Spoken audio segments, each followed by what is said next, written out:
부상이라고 하는데 이제 담당 부상이 상임위원장을 만날 기회가 굉장히 많습니다. 이게 대표단 오면 계속 만날 때마다 상임위원장 눈을 피해요. 그때 상임위원장이 너무 그때 치욕스러워가지고 비행기에서 오면서 신홍철 부상 보고 우리 비행기에서 떨어져 죽자고. 장모님이 그 이제 이런 명령도 집행 못 해가지고 우리가 목숨 가지고 돌아가서 뭘 하냐. 비행기에서 둘이 같이 떨어져 죽자고. 그런 얘기를 계속해서 신홍철 부상이 그 러시아 대사 파견되기 전까지 상임위원회에 들어가는 걸 제일 싫어했어요. 그러다 보니까 상임위원장 그 눈 피하느라고. 근데 이제 아이고, 사실 엘리트들인데. 대표단으로 이제 갈 때에는 대표단의 활동안에 대한 거를 다 작성을 해서 발언 요강까지 다 작성을 합니다. 예. 그래서 이걸 만들어 가지고 김정은이한테 보고를 올려서 비준이 돼야 이걸 떨어지거든요. 그러면 방침을 관철해야 되잖아요. 그런데 대통령을 만나지 못했습니다. 게다가 또 김정은이 전하는 구두 친서도 전달하지 못했어요. 하다 보니까 김용남의 입장에서는 굉장히 자기가 방침을 관철하지 못한 죄인으로 된 겁니다. 네, 그래서 이제 신홍철 부상한테다 뭐 빨리 만나겠고 말아 뭐 이렇게 독촉을 했는데 자기가 어떻게 한다고 해서 만날 수 있는 방법이 없지 않습니까? 그래서 오면서 다시 이걸 왜 못 만난가 하는 원인을 또 보고해서 원래 보내야 되니까 이집트의 대조선 정책에 변화가 왔다. 그렇게 해야지 자기네도 사니까. 뭐 그거 몰랐나 봐. 그래서 이걸 열거를 쭉 해가지고 보고를 했습니다. 그래서 좀 살았거든요. 네, 여기서 이제 가장 좀 궁금해지는 지점은 또 이겁니다. 그러니까 왜 이집트 대통령은 김영남은 안 만났는데 우리나라의 그 해수부 장관은 만났느냐? 그러니까 이게 어떤 구체적인 사안이 있을 거 아니에요. 사실은 뭐 전체적인 뭐 분위기만 변해서 만난다 이런 건 아닐 거고. 아니 사안이 있죠. 수에즈 운하가 공짜입니까?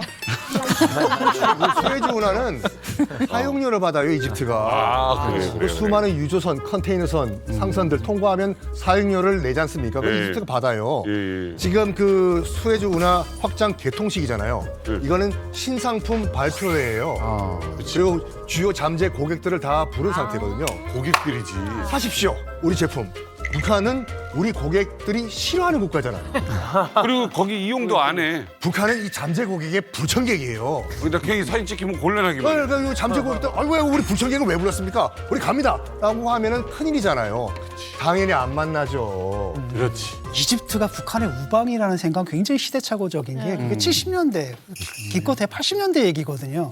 70년대 이제 중동 제4차 전쟁 때 북한에서 조종사도 보내주고 교관도 보내주고 했었고 또 이집트에서는 그 스커드 미사일을 보내줘요. 아 그래요? 북한에다가. 그래서 북한이 그거 뜯어가지고 리버스 엔지니어링으로 지금 미사일 개발을 했거든요. 근데 그 후로도 그 고려 링크라 그래서 3G 통신 있잖아요. 그걸 이집트 회사가 가서 해주고 그다음 류경 호텔의 외장 공사도 이집트 회사가 해준 거예요. 맞아요. 그러니까 아마 이제 그런 거 생각해가지고 돈독한 우방이라고 생각했던 모양이죠. 근데 문제는 뭐냐면 이미 이제 그런 시대는 지났다. 이집트가 이스라엘하고 싸우던 시대가 아니거든요. 이집트 서방화 돼가지고 이집트가 지금 제일 고심을 기울이는 게 바로 이제 미국과의 동맹 관계를 갖다 계속 유지하려고 하거든요. 그렇게 이미 이제 대세가 좀 변한 거고 게다가 또 자기도 핵 개발해가지고 뭐가 있습니까? 대북 제재가 있기 때문에 이집트로서도 더 이상 뭐 북한과의 관계를 갖는 게 자기한테 이득될 게 하나도 없는 데다가 경제력 차이가 있죠. 기억도 안 나고 이제. 불청객이 온 거예요. 와가지고 뭐 주겠대. 아, 됐어. 그냥 가. 그리고 거죠. 그때 당시에 이제 유기준 장관이 제가 직접 그때도 취재했었는데 그냥 해수부 장관, 일개 장관 자격으로 간 게 아니라 대통령 특사 자격으로 갔어요.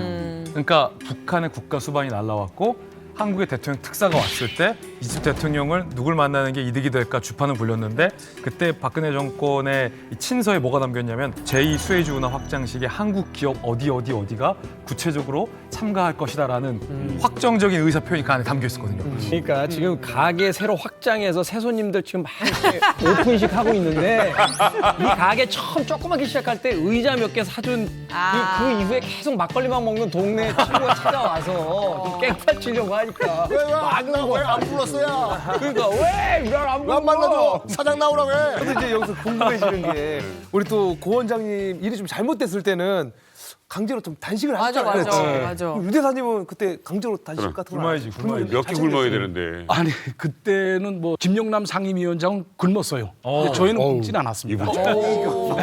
왜냐하면 잘 굶어. 저희가 이제 떠날 때 귀국하면서 카타르 도하 비행장을 경유를 했었거든요. 근데 아무래도 국가 수반 자격이다 보니까 카타르 정부에다가 VIP 그 라운지를 좀 운영하게 해달라 하고선 각서를 였었습니다. 외교 각서를. 그래서 이 사람들이 승인을 해줘서 이제 VIP 룸을 이용했거든요.